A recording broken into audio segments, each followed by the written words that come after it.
Gedanya jak mubat demam pakai periksa darah nak. Cok darah meleleh Pak.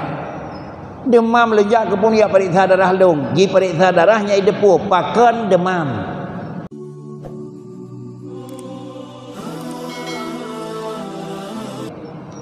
Teknis pengobatan. Hissi menan, manawi menan. Pengobatan hissi dua macam. Pegah sakit ulai, gebi ubat sakit ulai. Pegah sakit ulai, gebi ubat pakan sakit ulai.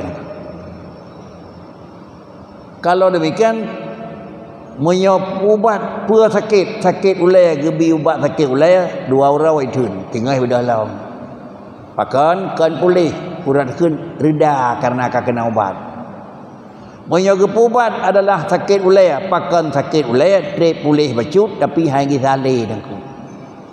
Maka karenanya doktor yang menyangkut dengan pengobatan jasmani dan rohani tetap menan aku. Jak ubat sementara bak doktor jasmani yang kira-kira doktor biasa, dan kemudian tolong lakukan pengobatan di doktor adalah spesialis penyakit adalah jasmani. Sehingga tajak bak doktor yang lebih spesialis antai beri kira-kira ubat dari yang pakai demam lebihnya diperiksa oleh gedanya jak ubat demam pakai periksa darah nak. Cok darah meleleh Pak. Demam lejak ke pun ya periksa darah dong. Gi periksa darahnya idepu pakan demam. Dan tajak Pak Menteri biasa akan salah pu sakit ku demam. Ipri laju pulain dua krek ubat juk dua go tajib dan limut di biro pulih. Yang pulih niku gadah sihat. Sakit rohani juga demikian. Yang pun kira-kira tajak baru biasa kibal mugam. Asal ka pegang mana dan kaji ngoi nangku. Nyau manan galau dan dia manan. Jak bak saudara yang menyangkut spesialis yang menyangkut rohani.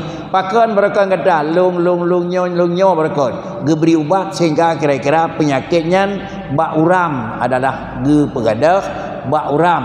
Menyamanan hal tajak menurut pengkai nangku. Menyau pengkai menteri han tajak. Menyau terasa boleh lebih sempurna pulih ya bak spesialis penyakit dalam. Maka di sini juga dorang saja hanapi ayat Yehuda dia niku. Ibneh kondit spesialis ahli yang menyangkut dengan rohani penyakit spesialis niku. Terkecuali bak daerah payah Telangka kabupaten lain dia minta pengobatan spesialis penyakit rohani. Ibneh tetap niku. Oleh kerana demikian, tolong hadiri tempat pengobatan rohani, semoga adalah tidak akan bukan sembuh daripada sakit, tetapi adalah sembuh daripada penyebab pakan sakit niku. Inilah merupakan akhir penyampaian dari aku. Auzubillahi minasyaitonirrajim. Bismillahirrahmanirrahim. Alhamdulillahirabbil alamin wassalatu wassalamu ala sayyidina Muhammadin sayyidil mursalin wa ala alihi wa sahbihi ajma'in. Allahumma ahsina aqibatana fil umuri kulliha wa ajirna min khizyid dunya wa adzabil akhirah. Allahumma inna nas'aluka ridhaka wal jannah wa na'udzubika min sakhatika wan nar.